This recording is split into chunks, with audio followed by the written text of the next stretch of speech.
Ma'am ఇంకోటి మీకు అన్నట్టు ముగ్గురు టీడీపీ వాళ్ళు చనిపోయారు. ఒక సిటిజన్ పర్స్పెక్టివ్ నుంచి ఆలోచిస్తే, ఒక వైసీపీ వాళ్ళు కూడా చనిపోయారు కదా! ఒకవేళ మీ పార్టీ వాళ్ళు వైలెన్స్ ఏమన్నా చేస్తే మీకు యాక్షన్ తీసుకుంటారా అని ఒక క్వెషన్ వస్తుంది సిటిజన్. డెఫినిట్‌గా తీసుకుంటామండి. మీరు ఒక విషయం చెప్పాలి. చంద్రబాబు నాయుడు గారు ఒకటైతే సిద్ధాంతం ఒకటి పెట్టారు. ఈవెన్ మాకు కూడా అదే చెప్తారు. తప్పు చేయొద్దు.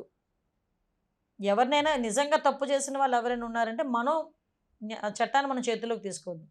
చట్టం తన పని తను చేసుకెళ్తది. ఇబ్బంది ఏమీ లేదు.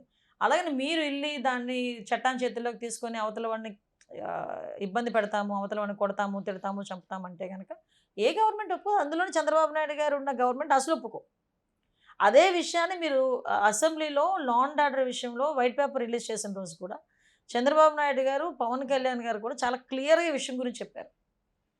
చట్టం తన పని తను చేసుకెళ్తది. దానికి మేమున్నాం. పోలీస్ డిపార్ట్మెంట్ ఉంది పనిచేస్తది.